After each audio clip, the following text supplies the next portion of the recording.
Hello दोस्तों, good morning. स्वागत है एक बार फिर से आप सभी का एमजेटी एजुकेशन में। दोस्तों आज है 7 अगस्त और आज बहुत ही खास दिन है। वीडियो में आप इन तक बने रहिए, अभी मैं आपको जरूरी जानकारी दूंगा एक। तो 7 अगस्त की करंट अफेयर जो भी बन सकती है आज की वीडियो में हम लोग जानेंगे डिटेल के साथ। एक्सप्लेनेशन भी डिटेल रहेगा और लगातार पीपीटी में सुधार किया जा रहा है, तो अच्छा विजुअल जिससे आपको दिख सके। तो चलिए शुरू करते हैं। सबसे पहले हम लोग कल का क्विकली रिविजन कर लेते हैं। तो देखिए, कल हम लोगों ने पढ़ा था कि अभी हाल ही में केरल राज्य सरकार ने शुभ यात्रा नामक एक योजना शुरू की है। राष्ट्रीय बाल अधिकार संरक्षण आयोग बाल देखभाल और संस्थानों और उनकी निरीक्षण प्रक्रिया के लिए मासी नाम का एक पोर्टल लॉन्च किया है। और केंद्र सरकार ने अभी हाल ही में टैबलेट, लैपटॉप और पीसी पर जो बैन लगाया था आयात पर, वो बैन बढ़ा करके 1 नवंबर कर दिया है। इसके अलावा भारतीय वायुसेना इजराइल से स्पाइक मिसाइल प्राप्त किया है। लोकसभा में दिल्ली से संबंधित एक दिल्ली अध्यादेश विधेयक पारित हो गया है। और वर्ल्ड आर्चरी चैंपियनशिप में भारतीय महिला टीम ने जीत लिया है गोल्ड मेडल। इसके अलावा कल हम लोगों ने पढ़ा था फॉर्च्यून ग्लोबल 500 कंपनियों की लिस्ट में रिलायंस इंडस्ट्रीज 88वें स्थान पर है। और दिल्ली के प्रगति मैदान में पुस्तकालय महोत्सव का उद्घाटन किया गया राष्ट्रपति द्रौपदी मुर्मू जी के द्वारा। अमेरिका ने अभी हाल ही में सिस्मोआ समझौता किया है पाकिस्तान के साथ, इंपॉर्टेंट है। इसके अलावा पूर्व केंद्रीय सतर्कता आयुक्त यानी central vigilance commissioner N Vitthal का निधन हो गया है और इन्हें पद्म भूषण मिल चुका था। ये टॉप 10 करंट अफेयर के क्वेश्चन थे कल की वीडियो से, जिनका आपने किया रिवीजन। एमजेटी ऐप पर इसकी क्विज और पीडीएफ अवेलेबल है, आप जाकर के डाउनलोड कर सकते हैं। रोजाना की पीडीएफ, क्विज वगैरह सब आपको वहीं पर मिलेगी। शुरू करते हैं। पहला क्वेश्चन आपके सामने, पीएम मोदी ने ब्रिक्स सम्मेलन में शामिल होने की घोषणा की। इस वर्ष इसकी अध्यक्षता कौन कर रहा है? देखिए, एक्चुअली में अभी बीच में ना दुनिया भर की मीडिया ने इसको कवर किया था कि पीएम मोदी जो है साउथ अफ्रीका में नहीं जाएंगे। जो जोहानसबर्ग में हो रहा था, होने वाला है मतलब आयोजन ब्रिक्स का सम्मेलन, उसमें पीएम मोदी नहीं जाएंगे, ये कयास लगाए जा रहे थे। मीडिया में खबरें बहुत फैली, इवन मैंने भी इस पर एक वीडियो बनाई थी। लेकिन उसके बाद अगले दिन ही पीएम मोदी ने इस पर घोषणा की। उन्होंने बयान दिया कि वो साउथ अफ्रीका के प्रेसिडेंट से बात किए हैं और वो जाएंगे वहां पर सम्मेलन में हिस्सा लेने। क्यों कयास लगाए जा रहे थे कि भारत हिस्सा नहीं लेगा? क्योंकि लोग सोच रहे थे कि भारत जो है नाराज है इस बात को लेकर, क्योंकि ब्रिक्स और एससीओ दोनों का रसिया और चाइना एक्सपेंशन चाहता है। अगर इस पर और डिटेल में आप समझना चाहते हो तो इस पर मैंने वीडियो दी हुई है, यहाँ पर मैं कार्ड छोड़ दूंगा, आप देख लीजिएगा, आपको समझ में अच्छे से आ जाएगा कि ब्रिक्स में कैसे एक्सपेंशन हो रहा है और इंडिया उससे नाराज क्यों है। फिलहाल यहाँ पर पीएम मोदी ने क्लियर कर दिया है कि वो 23 और 24 अगस्त को जो होने जा रहा है दक्षिण अफ्रीका के जोहानसबर्ग में, इस समिट में हिस्सा लेंगे, यानी इसमें ये भाग लेने जा रहे हैं। तो ब्रिक्स समिट, ब्रिक्स पहले आप जान लो, ये भी एक इकोनॉमिक संगठन है। देखिए, संगठन कई टाइप से होते हैं, कई पर्पज के लिए बनाए जाते हैं। जैसे नाटो आप सुनते हो तो नाटो सैन्य संगठन है। G20 आप सुनते हो, G20 जो है ये इकोनॉमिक संगठन है। और G7 सुनते हो, ये भी इकोनॉमिक संगठन है। ब्रिक्स जो है ये भी इकोनॉमिक संगठन है। G7 में यूरोप और कुछ बड़े बड़े जो देश हैं, जो बड़ी बड़ी इकोनॉमी वाले हैं, उस टाइम पर 70 के दशक में वो लोग स्थापित किए थे। ब्रिक्स में इसमें एशियन देश जो हैं ये लोग मिलकर के अपना स्थापित किए। G20 में दुनिया भर के 20 देश जो हैं मिल करके स्थापित किए। ये तो अंतर रहा। यहाँ पर बात करते हैं ब्रिक्स सम्मेलन 2023 की। तो देखो, 2023 का जोहानसबर्ग में साउथ अफ्रीका में हो रहा है। ये एक्चुअली में 5 देशों का एक संगठन है, जिसमें है ब्राजील, रसिया, इंडिया, चाइना और साउथ अफ्रीका। साउथ अफ्रीका सबसे लास्ट में जुड़ा, 2010 में ये जुड़ा था। साउथ अफ्रीका 2010 में ये शामिल हुआ था, ठीक है। पहले इसके ब्रिक था, अब ब्रिक्स हो गया। तो इसकी स्थापना 2006 में की गई थी। लेकिन अगर पहली बैठक पूछी जाए तो पहली बैठक जाकर के 2009 में हुई, और किसने आयोजित करी? रसिया ने करी है। 2021 की मेजबानी अभी भारत किया था। ये बिल्कुल ऐसे रोटेशन वाइज चलता है। 2022 की चाइना ने किया, फिर 2023 की कर रहा है साउथ अफ्रीका। अब इसके बाद फिर कौन करेगा? ब्राजील करेगा। बहुत सारे देश इसमें ऐड होना चाहते हैं। अभी मैंने आपको बताया था रिसेंटली अल्जीरिया के बारे में। यहाँ पर आप ब्रिक्स के रिलेटेड अभी ब्रिक्स की पावर देख लो। ब्रिक्स की पावर ये है कि यहाँ पर देखिए 2020 का, इसमें क्योंकि जब चार्ट निकाला जाता है पिछले पुराने जो वर्ष का होता है उसका डाटा निकाल करके बताया जाता है। तो यहाँ पर बताया गया कि 2020 में इंपोर्ट एक्सपोर्ट दुनिया भर में जितने हो रहे थे ना, उतना में 20% अकेले केवल ब्रिक्स कंट्रीज कर रही थी। दुनिया की जितनी भी जीडीपी रही थी उनमें से 26% जीडीपी अकेले इन ब्रिक्स कंट्रीज की है।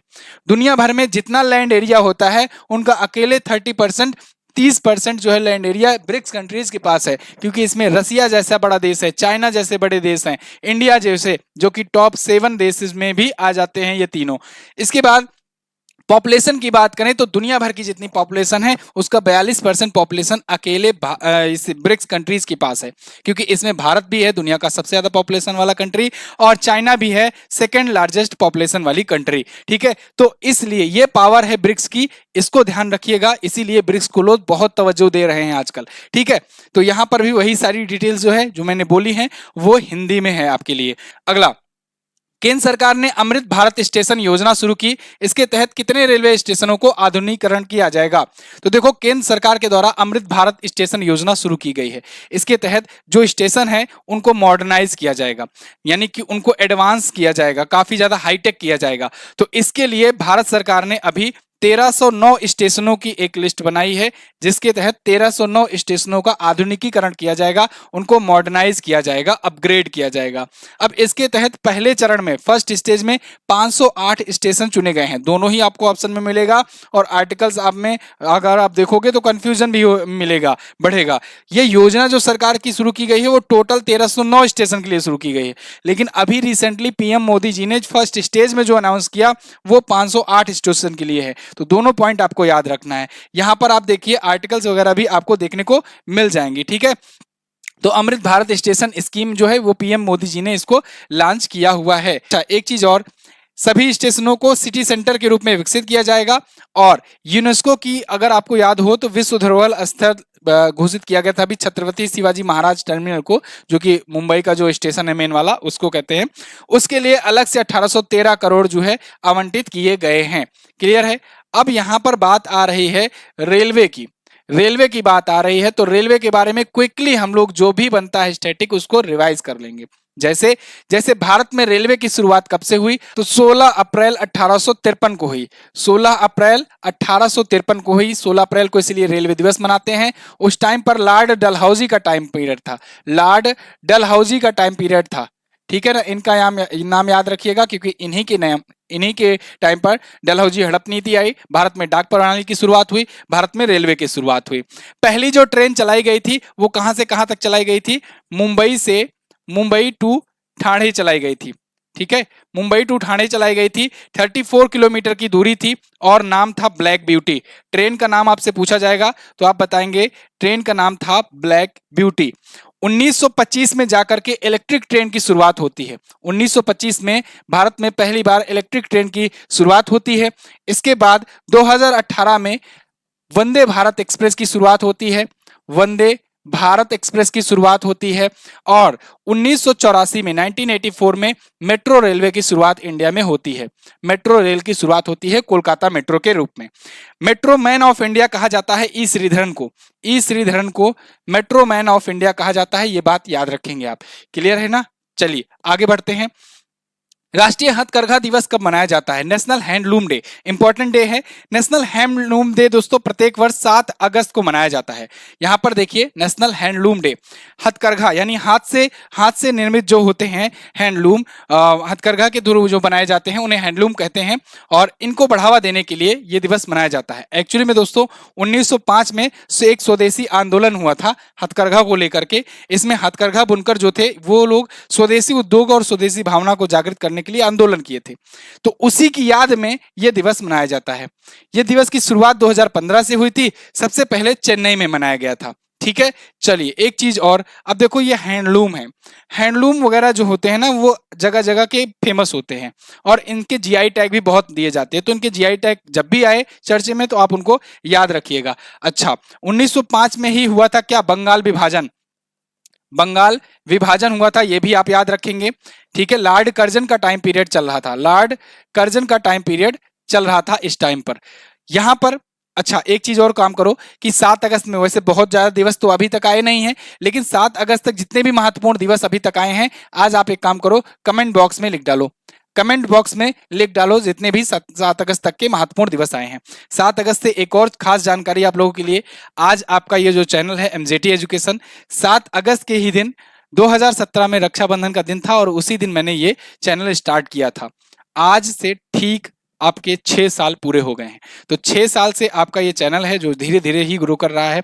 एक्चुअली में बहुत सारे बीच में उतार चढ़ाव आते हैं बैकग्राउंड में, वो चीज़ें लोगों को नहीं पता लगती है, लेकिन वो सारी परिस्थितियों से गुजर करके सारा कुछ पार करते हुए आज हम लोग इस स्थिति पर आ गए हैं कि आज अच्छे तरीके से ठीक ठाक तरीके से क्लासेस चल रही हैं, कोर्सेज भी इतने सारे आ गए हैं और उस पर भी सब लगातार दिन भर क्लासेस चलती रहती हैं। ये सब आप लोग का प्यार और सपोर्ट है। मैं चाहता हूँ आप लोग ऐसे ही अपना प्यार और सपोर्ट बनाए रखिए। तो आज 7 अगस्त का दिन बहुत ही खास है मेरे लिए भी, और जितने भी जो लोग जो शुरू से जुड़े हैं उतने लोगों के लिए भी। एक छोटा सा टास्क आज मैं आपको देना चाहूंगा। आप लोग कमेंट बॉक्स में जरूर लिखिएगा मुझे कि किस महीने से या किस वर्ष से आप हमसे जुड़े हैं। जो कुछ महीनों से जुड़े हैं महीना लिख सकते हैं, जो वर्ष जुड़े हुए हैं वो वर्ष भी लिख सकते हैं। ठीक है, चलिए ये काम जरूर कीजिएगा जिससे मुझे थोड़ा सा पता लगे कि कितने लोग कहाँ से जुड़े हुए हैं। अगला क्वेश्चन, भारत में आयुर्वेद, यूनानी और योग चिकित्सा के लिए आने वाले विदेशी नागरिकों के लिए किस प्रकार का वीजा शुरू किया गया। तो देखो, जो आयुर्वेद, यूनानी और योग चिकित्सा के लिए भारत में आने वाले हैं विदेशी नागरिक, उनके लिए भारत सरकार ने अभी आयुष वीजा नाम से एक नया वीजा कैटेगरी शुरू किया है।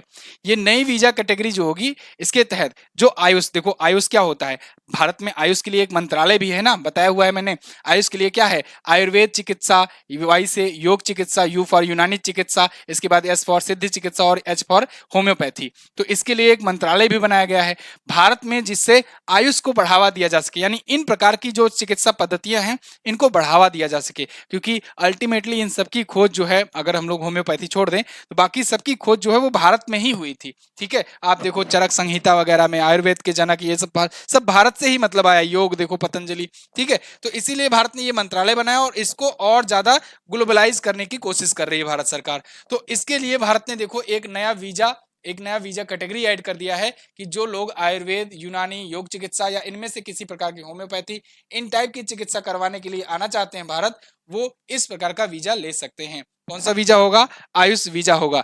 ये सारी आर्टिकल्स आपके सामने है। Ayush visa introduce for foreign nationals seeking medical treatment in India.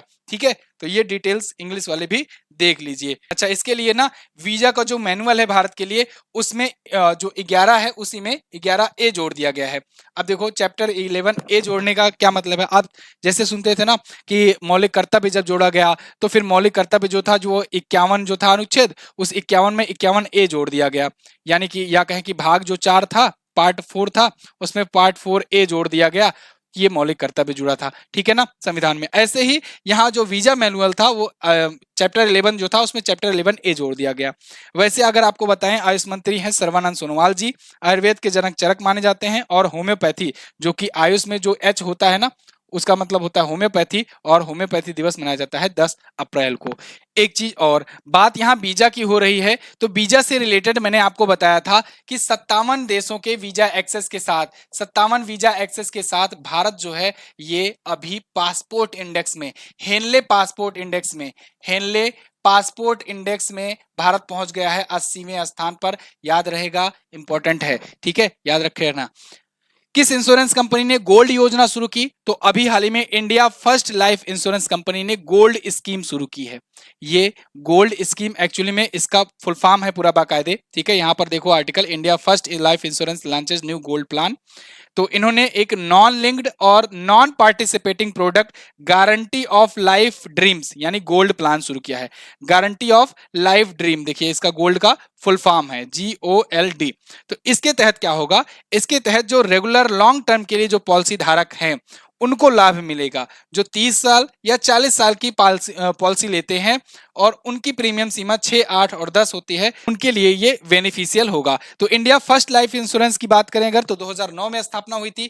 Mumbai में इसका हेडक्वार्टर है, और इसके अध्यक्ष कौन है, या कहें इसके MD और CEO कौन है, तो मिस RM विशाखा है। कौन है? RM विशाखा जी इसकी कौन है? CEO हैं। अगला, किस देश के फानो मिलिशिया समूह के बीच हिंसा के चलते वहां पर आपातकाल की घोषणा की गई है? तो फानो मिलिशिया ग्रुप ये दोस्तों इथियोपिया में पाए जाते हैं। इथियोपिया जो है ये एक अफ्रीकन कंट्री है, अभी मैं दिखाऊंगा आपको वर्ल्ड मैप में। तो यहाँ पर ना वहां की जो सेना है उसके, और वहां पर एक समूह है, जनजातीय समूह है वहां पर, फानो मिलिशिया, उनके बीच हिंसा हुई है, और इसको लेकर के यहाँ पर इमरजेंसी की घोषणा कर दी गई है, वो भी 6 महीनों के लिए। ठीक वैसे ही जैसे आप देख रहे थे मणिपुर के बारे में, मणिपुर में मेइतेई और कुकी इन दोनों जनजातियों के बीच में हिंसा की झड़प को लेकर के विवाद चल रहा है, लगातार हिंसाएं हो रही हैं। इस पर मैंने एक डिटेल वीडियो बनाई है मणिपुर हिंसा के पूरे कारण के बारे में, इतिहास से लेकर के वर्तमान तक। आपने अगर नहीं देखा है तो यहाँ पर मैं कार्ड छोड़ दूंगा, आप जाकर के उसको देख लीजिएगा, मणिपुर हिंसा पर वीडियो। चलिए, तो यहाँ पर देखिए, Ethiopia declare 6 month state of emergency in Amroha. Amroha जो है एक्चुअली में अम्हारा है, अम्हारा एक्चुअली में वहां का एक क्षेत्र है और वहीं पर ये क्लैश हुआ है। तो उत्तरी अम्हारा क्षेत्र में ये हुआ है, जो वहां का सुरक्षा बल है और ये जनजातीय फानो मिलिशिया ग्रुप है, इनके बीच में। जो सिविल सर्विसेज की तैयारी कर रहे हैं उनके लिए ये जनजाति पूछी जरूर जाएगी, ठीक है, तो इसको आप ध्यान से देखिएगा। यहाँ पर 11 क्षेत्रीय राज्यों में से एक है अम्हारा और उसी एक क्षेत्र में हो रही है हिंसा, ठीक है। चलिए, अब देखो यहाँ पर इथियोपिया है कहां पर। अफ्रीका तो आप जानते हो ना, अफ्रीका कहां पर है। अफ्रीका में यहां पर आपको दिख जाएगा इथियोपिया। यहाँ पर लाल सागर है, ये अरब सागर है, इधर पर अपना प्यारा भारत है, ठीक है। और यहाँ पर देखो ये यूएई है, इधर आप ओमान, यमन, उसके बाद ये सऊदी अरब देखेंगे। तो इथियोपिया जो है यहाँ पर, ठीक है। तो इथियोपिया, इथियोपिया की कैपिटल होती है अदिस अबाबा। क्या होती है? अदिस अबाबा। यहाँ के प्रेसिडेंट कौन है? साहले वर्क जावडे। और यहाँ की करेंसी क्या होती है? बिर। क्या होती है? बिर। ये यहाँ का झंडा है, फ्लैग है। अच्छा, मैंने जैसे कि आपको बताया था, लगातार इसमें सुधार किया जा रहा है, लगातार आपको बेस्ट से बेस्ट विजुअल प्रदान करने का कोशिश किया जा रहा है। और यकीन मानो, हमेशा मैं अपग्रेड करता रहूंगा, ठीक है। जो भी बेटर होगा वो मैं आपके लिए करता रहूंगा। तो कोई जरूरी नहीं है यही फिक्स हो। अगर ये आपको अच्छा लगेगा तो ये फॉर्मेट दिया जाएगा, अगर आपको ग्लोब वाला अच्छा लगेगा तो ग्लोब वाला दिया जाएगा। बस आप लोग बने रहो, सपोर्ट करते रहो। यूपी पेट का बैच आया हुआ है, 2 दिन के लिए स्टार्ट होने से पहले प्री लॉन्च ऑफर के तहत आपको डिस्काउंट भी दिया गया था। इसमें क्लासेस शुरू हो जाएंगी 299 में। अभी भी मौका है, जो लोग नहीं इनरोल किए हैं वो एडमिशन ले लें। सारे सब्जेक्ट्स आपके बहुत ही बेहतरीन ढंग से पढ़ाए जाएंगे। ये कंप्लीट क्रैश कोर्स है। पिछली बार जीके का 100% डंके की चोट पर मैंने यहाँ पर मैच करवाया हुआ था, आपको दिखाया हुआ था, वीडियो भी बनी हुई है, आप जाकर चैनल पर देख सकते हो। इस बार सारे सब्जेक्ट का टारगेट लेकर के चल रहे हैं और सारे सब्जेक्ट में आपको पूरा का पूरा फुल मार्क्स दिलाएंगे। तो आप जो है इस बैच को ज्वाइन कर सकते हो एमजेटी ऐप पर जाकर के। एसएससी जेई वाले स्टूडेंट, लगातार क्लास चल रही है, लगातार इसमें एनरोल भी लोग कर रहे हैं, इसको आप ज्वाइन कीजिए। इसके अलावा ये सारी चीजें आपको एमजेटी ऐप पर मिलेगी, वीडियो कोर्स सेक्शन में जाकर के, ठीक है। केरल के कोझिकोड में मालाबार नदी महोत्सव का कौन सा संस्करण आयोजित हुआ? तो ये देखिए, कोझिकोड में मालाबार नदी महोत्सव जो है, इसका अभी 9वां संस्करण हुआ। कौन सा संस्करण? 9वां संस्करण केरल के कोझिकोड में हुआ। मालाबार नदी महोत्सव बहुत ही फेमस महोत्सव होता है ये वहां पर। तो देखिए, 9th edition of Malabar river festival begins on Friday. ये दोस्तों 3 दिवसीय होता है और Kerala adventure tourism promotion society और Kozhikode district tourism promotion council, इनके द्वारा ये आयोजित किया जाता है, ठीक है। तो वहां पर केरल में कोझिकोड में तुषारगिरी में ये शुरू हुआ है। अच्छा, एक और इंपॉर्टेंट चीज, इसमें ना 10 देश जो है हिस्सा ले रहे हैं। क्यों? क्योंकि यहाँ पर national white water kayaking championship भी होगा। ये पूछा जाएगा आपसे, national white water kayaking championship, ठीक है। इसको जो जीतेगा जब, तब भी मैं आपको बताऊंगा, लूंगा क्वेश्चन इसका कि कौन जीता। क्योंकि इसमें 10 देश हिस्सा ले रहे हैं, जिसमें अमेरिका, यूके, इजराइल, कजाकिस्तान, दक्षिण अफ्रीका, ये सब भी हिस्सा ले रहे हैं।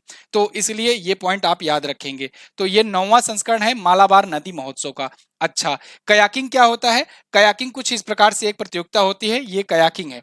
तो इसमें रेस लगती है। मालाबार तट की बात हो रही है, तो मालाबार को हम लोग देख लेते हैं। यहाँ पर आप इंडिया का मैप देखोगे, यहाँ पर प्रायद्वीपीय हिस्सा दिखाया गया है इंडिया का। तो यहाँ पर देखोगे अगर आप ना, तो देखो यहाँ से अगर आप ले लो गुजरात से लेकर के अगर आप इधर लोगे, इधर ये महाराष्ट्र पड़ जाएगा, महाराष्ट्र के बाद इधर गोवा लोगे, तो ये जो पूरा हिस्सा बचेगा ना, ये मैं ब्लैक कर लेता हूं, ये जो पूरा हिस्सा होगा ना, इसे कहते हैं कोंकण तट। क्या कहते हैं? कोंकण तट कहते हैं, कोंकण कोस्ट। इसके अलावा यहां से, यानी कि यहां कर्नाटक से लेकर के जो केरल पड़ता है ये इधर तक, इस केरल तक के हिस्से को इसे कहते हैं क्या? मालाबार कोस्ट। और इसी के नाम से ये मालाबार वो पड़ा हुआ है। मालाबार एक्सरसाइज भी होता है, आपने सुना होगा। इसके बाद इधर आते हैं, तो इधर में आप देखोगे यहाँ पर ये आंध्र प्रदेश है। आंध्र प्रदेश में अगर आप इधर ले आओगे, इधर तमिलनाडु तक, तो इधर जो बनता है इसे कहते हैं कोरोमंडल तट। क्या कहते हैं? कोरोमंडल तट कहते हैं। और इधर आंध्रा से लेकर के इधर बाकी का जो लेते हो उड़ीसा तक, इधर कहते हैं आंध्रा कोस्ट। और इसके ऊपर यहाँ पर उड़ीसा से अगर यहाँ तक लोगे पश्चिम बंगाल के बॉर्डर तक, तो उसे कहते हैं उत्कल कोस्ट, ठीक है। तो ये कोस्ट है, किसी दिन मैं आपको डिटेल में वीडियो बना करके दे दूंगा, यहाँ पर समय का पाबंदी रहती है। अगला, किस राज्य में भारत में पहली बार हिमालयन गिद्ध के कैप्टिव के जन्म का रिकॉर्ड बना? ये इंपॉर्टेंट क्वेश्चन है। देखो दोस्तों, अभी अभी भारत में ना पहली बार ऐसा हुआ है कि हिमालयी गिद्ध जो है उसका कैप्टिव में जन्म हुआ है। ठीक है, तो यहाँ पर असम में ये हुआ है, असम के एक चिड़ियाघर में, एक जू में ये हुआ है। देखिए, Himalaya vulture bread in captivity in the first for the first time in India, ये एक नया इतिहास बना है। हिमालयी गिद्ध जो है ये विलुप्त कैटेगरी में घोषित कर दिए जा चुके हैं, यानी ये समझ लो कि विलुप्त की कैटेगरी में तब घोषित किया जाता है जब संख्या लगातार गिरती जाती है, कम होती जाती है, या फिर वो जो पक्षी है या पशु है वो पलायन कर रहे होते हैं या मरने लगते हैं। तो ऐसे में गिद्ध भी उनमें से एक आता है। गिद्ध अब कहाँ दिखता है? पहले आप देखते थे गिद्ध, ठीक है, अब कहाँ देखने को मिलता है? तो असम के स्टेट जू में, वहां पर जो मतलब कुछ कुछ चिड़ियाघरों में ही है अभी, तो वहां पर अभी हिमालय गिद्ध का कैप्टिव में एक जन्म हुआ। वहां पर कैप्टिव में एक प्रजनन किया गया था और उसमें सफल ब्रीडिंग हुई और उसके बाद उसका जन्म हुआ। ये देखो, इसके लिए एक जो रिपोर्ट पब्लिश हुई है, उस रिपोर्ट का नाम अगर आपसे पूछा जाएगा तो आप बताएंगे breeding of Himalayan vulture gives himalayensis Hume 1869 in the Assam state zoo. तो गुवाहाटी असम में ये पेपर जो है प्रकाशित हुआ और इसमें ये रिपोर्ट देखने को मिली है। अभी वर्तमान में संख्या केवल 66,000 है। यहाँ पर देखो असम के बारे में अब तो कुछ कुछ क्लियर दिख रहा होगा। असम जो है यहाँ पर पड़ जाएगा 7 सिस्टर स्टेट्स में से एक स्टेट है असम। असम एक ऐसा राज्य है जो जितने भी यहाँ पर पूर्वोत्तर राज्य हैं सभी से अपना बॉर्डर शेयर करता है। एक्चुअल में सब इसी से धीरे धीरे करके अलग हुए हैं। तो अरुणाचल प्रदेश से अपना बॉर्डर शेयर करता है। इसके अलावा आपको यहाँ पर नागालैंड से, मणिपुर से, मिजोरम से, त्रिपुरा से, मेघालय से और यहाँ पश्चिम बंगाल से भी अपना ये बॉर्डर लगाता है। असम के सीएम है हेमंत विश्व शर्मा, बीजेपी पार्टी से हैं। गवर्नर है गुलाब चंद कटारिया। इनका नाम याद रखिएगा क्योंकि ये नई नियुक्ति है। यहां पर मैंने आपको 7 नेशनल पार्क बताए थे, रायमोना, काजीरंगा, मानस, नामेरी, औरंग, डिब्रूगढ़, सैखोवा, देहिंग, पटकाई। काजीरंगा से आपको याद रखना है, या ये एक सिंग वाले गैंडा के लिए फेमस है। इसके अलावा सैटेलाइट फोन यूज करने वाला ये भारत का या कहीं दुनिया का इकलौता नेशनल पार्क है। इसके अलावा औरंग नेशनल पार्क का याद रखिएगा, इनका नाम पहले राजीव गांधी औरंग नेशनल पार्क था, राजीव गांधी का नाम हटाया गया है तो औरंग नेशनल पार्क हुआ है। 2 क्वेश्चन यहाँ से बनेंगे। इसके अलावा दिसपुर इसकी कैपिटल है। और यहाँ पर लोक नृत्य में अगर बात किया जाए तो बिहू नृत्य तो बहुत पूछा जाता है। बिहू नृत्य, भोरताल, एक्चुअली में यहाँ से ना बहुत लोक नृत्य पूछे जाते हैं, चाहे भोरताल हो, चाहे बिहू हो, चाहे सात्रिया हो। एक सात्रिया प्रकार का होता है, सात्रिया, ये भी याद रखिएगा, असम से ये भी पूछा जाता है बड़ा। ठीक है, चलो बाकी सब तो हो गए। यहाँ पर 33 जिले हैं, 126 विधानसभा में सीटें हैं, लोकसभा में 14 और राज्यसभा में यहाँ से 7 सीटें जाती हैं। अगला, इंग्लैंड के किस ऑलराउंडर ने एशेज सीरीज 2023 के बाद संन्यास की घोषणा की? तो देखो, इंग्लैंड में लगातार संन्यास जो है लोग ले रहे हैं, खिलाड़ी जो हैं वो ले रहे हैं। हालांकि ये पहले से ही ले चुके थे। मोइन अली जो है, इन्होंने संन्यास की घोषणा की है, संन्यास ले लिया है। घोषणा क्या की है? एशेज सीरीज के बाद, क्योंकि एशेज सीरीज समाप्त हो चुकी है। एशेज सीरीज में मोइन अली ने इसके बाद संन्यास ले लिया। अब आप कहोगे सर मुझे याद आ रहा है कुछ साल पहले भी ये संन्यास लिए थे। बिल्कुल सही बात है, ये सितंबर 2021 में एक बार संन्यास ले चुके थे, लेकिन इनके दोस्त हैं बेन स्टोक, उनके कहने पर कहे चलो ठीक है एशेज सीरीज खेल लेते हैं, तो दोबारा से एशेज सीरीज खेल रहे थे और उसके बाद ये फिर टेस्ट क्रिकेट से संन्यास लिए। ध्यान रहे, टेस्ट क्रिकेट से संन्यास लिए हैं। अभी कुछ दिन पहले, कुछ दिन क्या मतलब कल ही मैंने आपको बताया था एलेक्स हेल्स ने संन्यास लिया। उसके कुछ दिन पहले मैंने आपको बताया था स्टुअर्ट ब्रॉड ने संन्यास लिया था। और इयान मॉर्गन तो बहुत पहले ही ले चुके थे, वर्ल्ड कप जिता दिए, उसके बाद कहे इससे बढ़िया मौका नहीं मिलेगा, इनको संन्यास ले लिए। तो ये अच्छा, एक चीज मैंने इंग्लैंड की टीम से और आपको बताया था, इंग्लैंड की टीम, ये सब इंग्लैंड के खिलाड़ी हैं। इंग्लैंड की टीम एक ऐसी इकलौती आज तक के इतिहास में टीम है जिसके पास दोनों वर्ल्ड कप एक साथ हैं, दोनों वर्ल्ड कप एक साथ हैं। ठीक है ना? कौन कौन से? एक तो है ओडीआई वर्ल्ड कप, ठीक है, 2019 वाला, क्योंकि जब तक 2023 वाला नहीं होगा तब तक यही चैंपियन रहेंगे, जब तक नया कोई चैंपियन नहीं आता। और दूसरा T20 वर्ल्ड कप 2022 वाला भी यही जीते थे। तो दोनों वर्ल्ड कप लेकर के बैठे हुए हैं, ये इकलौते ऐसी टीम है। मोइन अली यहाँ पर देख लो, आप अच्छे से पहचानते होंगे, चेन्नई सुपर किंग की टीम में भी खेलते हैं। अभी जून 2023 में इनको order of the British empire OB से सम्मानित किया गया था। तो ये भी पॉइंट याद रखिएगा। 68 टेस्ट मैच खेल चुके हैं इंग्लैंड के लिए, 204 विकेट लिए हैं, 3094 रन भी बना चुके हैं। एशेज सीरीज के बारे में जानो। एशेज सीरीज ना एक्चुअली में इंग्लैंड और ऑस्ट्रेलिया के बीच में एक ऐसी सीरीज होती है जो समझ लो वहां पर उनके पूर्वजों की राख को लेकर के होता होता है। इस पर मैंने आपको एक कहानी बताया था, ठीक है, कि वहां पर ऑस्ट्रेलिया में ना ले जाकर के कैदियों को बंद किया जाता था, तो ऑस्ट्रेलिया एक धीरे धीरे कैदियों का होता होता एक देश ही बन गया। तो उसी को लेकर के ऑस्ट्रेलिया और इंग्लैंड में उनके पूर्वजों को लेकर के उनके सम्मान के लिए एक लड़ाई होती है। तो इसके कोई प्राइज मनी नहीं होता है, ये केवल सम्मान के लिए एक सीरीज होता है, बहुत पुरानी सीरीज है। तो अभी तक जितनी भी ऐसे सीरीज हुई हैं उसमें ऑस्ट्रेलिया ने 34 बार जीता है, इंग्लैंड ने 33 बार जीता है। बहुत तगड़ा होता है, जैसे समझो इंडिया पाकिस्तान का मैच होता है ना, वैसे ही इनका ऐसे सीरीज होता है, बहुत तगड़ा। 5 बार जो है बराबरी हुआ है। अब की बार वाला किसने जीता? ऑस्ट्रेलिया ने जीत लिया, ठीक है। अभी जो आयोजित हुआ था, ठीक है, 31 जुलाई तक ये चला था, 16 जून से, तो यूके में आयोजित हुआ था। क्लियर है? अच्छा, एक रिक्वेस्ट फिर से मैं आपसे करना चाहूंगा। देखिए, आपको याद दिला दें, 3 सितंबर 2018 से आपका डेली करंट अफेयर का ये सीरीज शुरू किया गया था, जिसके 5 साल इस बार होने जा रहे हैं।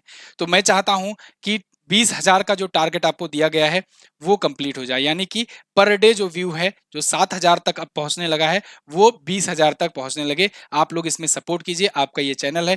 देखिए, अगर चैनल के व्यूज बढ़ेंगे ना तो फिर लोगों का ट्रस्ट बढ़ेगा, साथ ही साथ हमारी जिम्मेदारी बढ़ेगी, और मैं आपको और बेहतर से बेहतर कंटेंट देने का प्रयास करता रहूंगा लगातार। साथ ही साथ में आप लोग जब शेयर करोगे और लोग भी जब जुड़ेंगे तो उनको ना, बहुत सारे लोग ऐसे हैं ना जो देखते हैं कि व्यू कितना जा रहा है, उसी हिसाब से आते हैं, फॉलो करते हैं। ये चीज मैं बहुत दिनों से झेल रहा हूँ। तो देखो, अब मेरे पास इतनी पीआर टीम तो है नहीं कि मैं एडवर्टाइजमेंट बड़ा बड़ा लगा दूं, उसके बाद फिर कुछ भी इधर उधर ड्रामा कर दूं तो व्यूज अचानक बढ़ जाए। तो इसमें सिर्फ आप लोग ही सपोर्ट कर सकते हो। आप लोग जो है रेगुलर शेयर करते रहो। जितने लोग जहां जहां भी शेयर करो, ईमानदारी से कमेंट करके जरूर बताया करो कि कितने लोगों के पास आज शेयर किए हैं। समझ लो ये टारगेट जो है 3 सितंबर का, इसको सबको हम सबको मिलकर पूरा करना है। 3 सितंबर तक 20K व्यू होने लगे, मजा आ जाएगा, ठीक है। और लाइक तो करना मत भूला करो। जितने लोग देखते हो वीडियो, पता नहीं क्यों लाइक नहीं करते हो, वीडियो को लाइक जरूर कर दिया करो, एंगेजमेंट बढ़ती है। आप लाइक करोगे, कमेंट करोगे तो एंगेजमेंट बढ़ेगा, तो यूट्यूब रिकमेंड करता है। अगला, 4 राष्ट्रीय फिल्म पुरस्कार जीत चुके किस प्रसिद्ध कला निर्देशक का निधन हो गया? तो दोस्तों, अभी हाल ही में नितिन चंद्रकांत देसाई, इनका निधन हो गया है। ये बहुत ही फेमस आर्ट डायरेक्टर थे, तो इनका निधन हो गया। 4 बार ये फिल्म पुरस्कार जीत चुके थे। एक्चुअली में ना, इनका इनकी डेड बॉडी पाई गई फांसी पर लटकी हुई, ठीक है। अब कुछ लोग कह रहे हैं कि कोई लटका दिया, कुछ लोग कह रहे हैं आत्महत्या किए हैं ये। इन पर बहुत ज्यादा लोन था, देखिए ये डेप्ट से डूबे हुए थे, 252 करोड़ का लोन था। बहुत सारी बातें चल रही हैं, फिलहाल अभी ये जांच का विषय है, उस पर हम लोग नहीं जाएंगे। हम लोग मुद्दे पर आते हैं अपने, कि ये महाराष्ट्र के रायगढ़ जिले के करजत में अपने फिल्म स्टूडियो में मृत पाए गए 2 अगस्त को। ये दोस्तों स्लमडॉग मिलेनियर, इसका सेट डिजाइन किए थे। याद होगा, स्लमडॉग मिलेनियर ने ऑस्कर जीता था। कौन बनेगा इसकी जय हो सॉन्ग ने, कौन बनेगा करोड़पति का सेट भी यही डिजाइन किए हैं।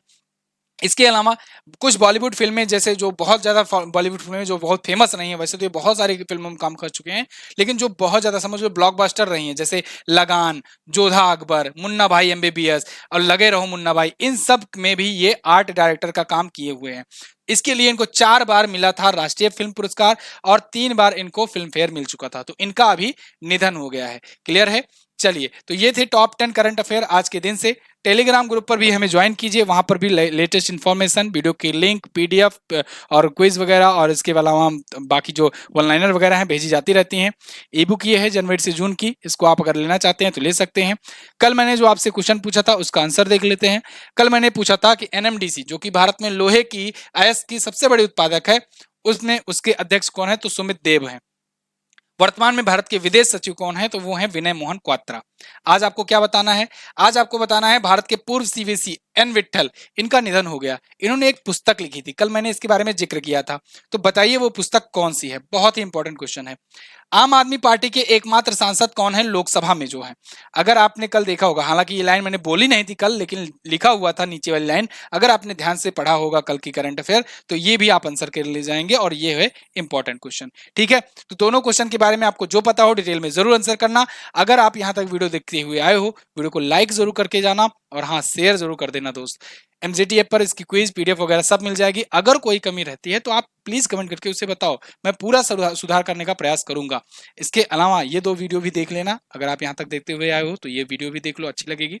मिलेंगे अगली वीडियो में, तब तक के लिए नमस्कार, जय हिंद, वंदे मातरम।